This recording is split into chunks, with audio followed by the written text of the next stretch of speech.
निराश होकर के कामदेव वहां से लौट गए। इंद्र को जाके सारी बात बताई, माफ करना हमरे से नारद को तपस्या से नहीं डिगा पाए।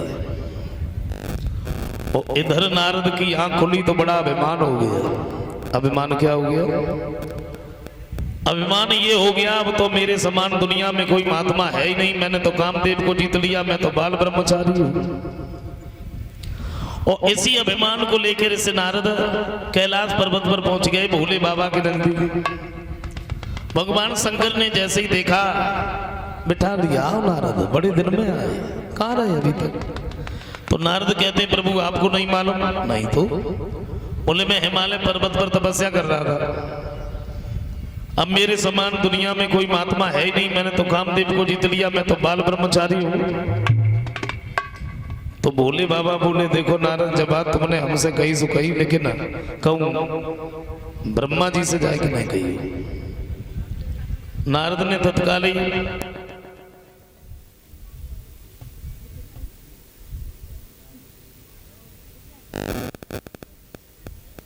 बैठते, फिर बिल्कुल नहीं बैठे।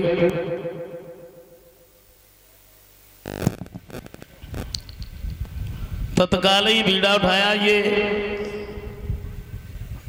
ब्रह्मा जी के नजदीक पहुंचे और वही बात ब्रह्मा जी ने समझाई। बोले, देखो हमसे कहा सुखा, लेकिन कहीं विष्णु से जाके नहीं कहना। तो नारद कहने लगे, क्यों नहीं कहेंगे? मैंने कहा, कोई चोरी की है, कोई कत्ल किया है? क्यों नहीं कहेंगे? क्योंकि मैंने कामदेव को जीता है, मेरे समान दुनिया में कोई महात्मा नहीं, मैं बाल ब्रह्मचारी हूं। तत्काल ही बीड़ा उठाया, विष्णु भगवान के नजदीक पहुंच गए। और वही बात यानी नारद ने ध्यान में नहीं दी कि उनसे जाके मत कहना। भगवान के नजदीक पहुंचे, उन्होंने चेहरे की तरफ देखा तो समझ गए इन्हें अभिमान हो गया। फिर भी बैठने के लिए कह दिया। नारद बैठ पाए, भगवान कुछ बोल पाते, कुछ पूछ पाते, उससे पहले ही नारद बोलने लगे। बोले, प्रभु आपको कुछ मालूम है क्या? अब मेरे समान कोई महात्मा ही नहीं है। क्यों? क्योंकि मैंने कामदेव को जीत लिया, मैं बाल ब्रह्मचारी हूं। तो भगवान बोले, देखो नारद, महात्माओं के लिए कामदेव जीतना कोई बड़ी बात थोड़ी होती है, और जीत लिया तो तुम कहते काहे को? नारद कहने लगे, क्यों नहीं कहेंगे? मैंने कोई चोरी की है, कत्ल किया है? कामदेव को जीता है, मैं बाल ब्रह्मचारी हूं, मेरे समान कोई महात्मा है ही नहीं। भगवान समझाते रहे, लेकिन नारद नहीं माने, अपनी बात ही कहते रहे। तो भगवान ने एक बात सोची, ने अभिमान हो गया, और भक्तों का अभिमान दूर करना ही मेरा काम है। अब हमें वो करना चाहिए जिससे नारद का अभिमान दूर हो जाए। पहले समझाते रहे, ये नहीं माने। फिर भगवान ने अपनी माया के द्वारा एक बड़ा सुंदर नगर बसाया। बड़े सुंदर महल है, दरवाजे दरवाजे पर कलश से शोभित है, बंधन बार बंधी है, कीला की खम्भ लगे हैं, गलियों में इत्र छिड़के हुए हैं। कितना सुंदर नगर है।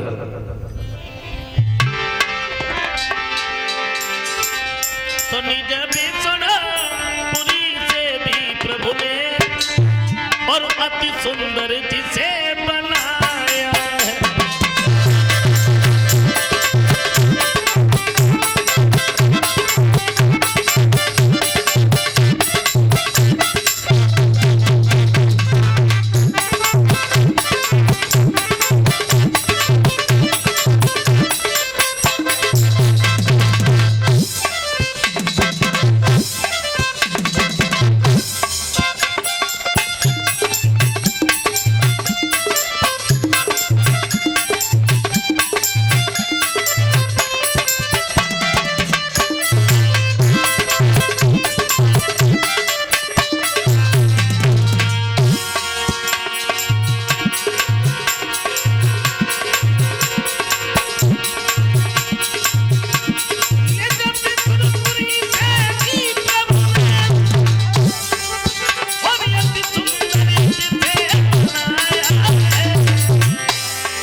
सुंदर नगर है। सुंदर से नगर में सीन निधि नाम के राजा हैं और सीन निधि के घर में विश्व मोहिनी नाम की बड़ी सुंदर बेटी है। और उसी विश्व मोहिनी का स्वयंवर था। ऋषि नारद उस नगर से निकले, सुंदर नगर जब देखा तो नगर निवासी से पूछ लिया, भैया नगर तो देखने में बड़ा अच्छा लग रहा है और हमें ऐसा लग रहा है यहाँ कोई उत्सव मनाया जा रहा है। वो बोला, तुमने बिल्कुल ठीक ही कहा। हमारे जो महाराज हैं सील निधि, जिनके घर में बेटी है विश्व मोहिनी, उसका आज स्वयंवर है। तो नारद बोले, स्वयंवर को जरूर देखूंगा, स्वयंवर को जरूर देखूंगा, क्योंकि मेरे समान दुनिया में कोई महात्मा नहीं है। मैंने कामदेव को जीत लिया, मैं बाल ब्रह्मचारी हूं।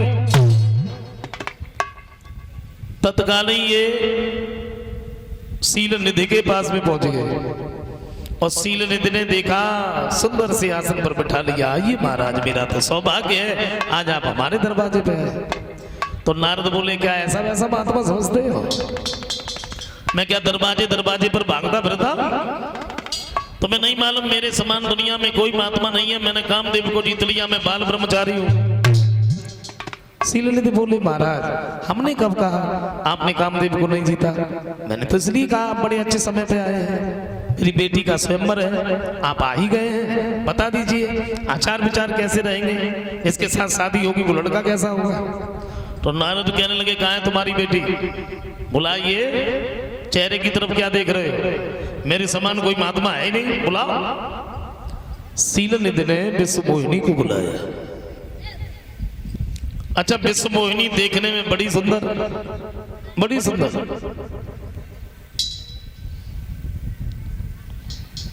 भगवान की लीला थी।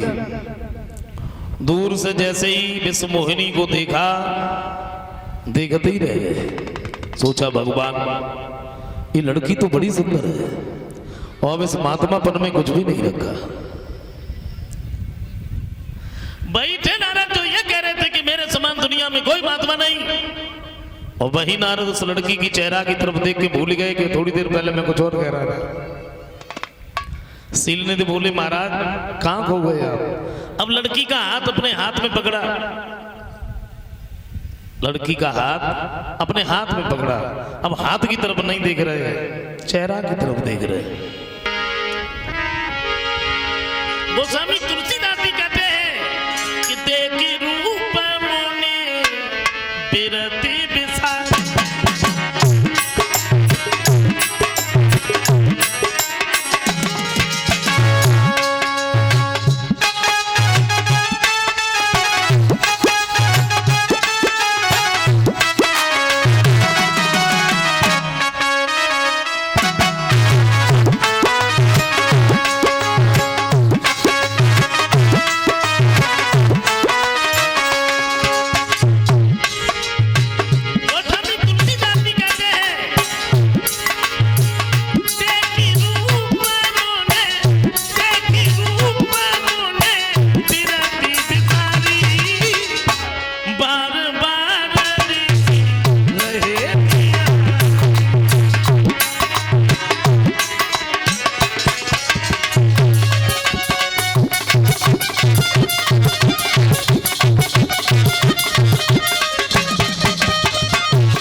बार बार रिस रहे निहारी।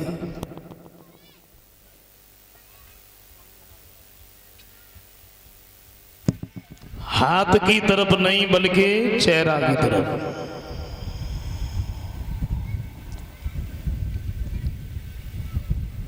समझाया है?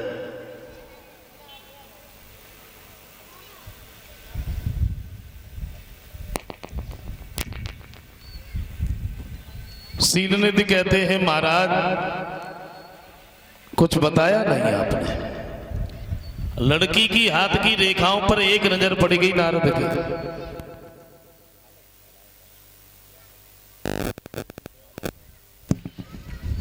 और नारद को बिल्कुल उल्टा दिख रहा है। उल्टा उल्टा क्या दिख रहा है? लड़की की हाथ की रेखाएं तो ये कह रही हैं इस लड़की की शादी उसके साथ में होगी जो लड़का अमर होगा। जो लड़का अमर होगा उसके साथ में शादी होगी। और नारद को ये दिख रहा है जिस किसी लड़के के साथ में इस लड़की की शादी हो गई तो वो लड़का अमर हो जाएगा। और मैं क्या करूं, मेरी तो समझ में नहीं आ रहा, मैं तो इतना सुंदर भी नहीं, तो ये लड़की मेरे गर्दन में जयमाला डाला। फिर एक दूसरी बात दिमाग में आई, विष्णु भगवान तो बड़े सुंदर है, हम उनके पास में जाएंगे, उनसे हम उनका रूप मांगेंगे, मैं अधिक सुंदर हो जाऊंगा, और जब अधिक सुंदर हो जाऊंगा तो ये लड़की मेरे गर्दन में जयमाला डाल देगी। सब लोग रोकेंगे फिर भी नहीं मानेंगे। नारद भागे, बताया कुछ भी नहीं।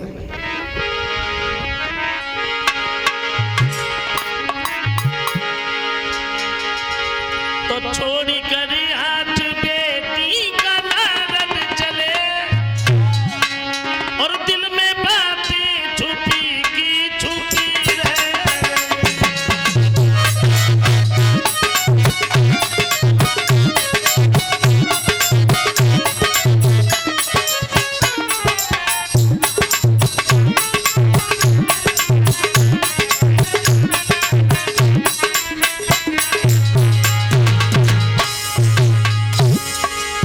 नारद भागे, बड़े हैरान हैं, परेशान हैं, क्या करें, मैं तो इतना सुंदर भी नहीं।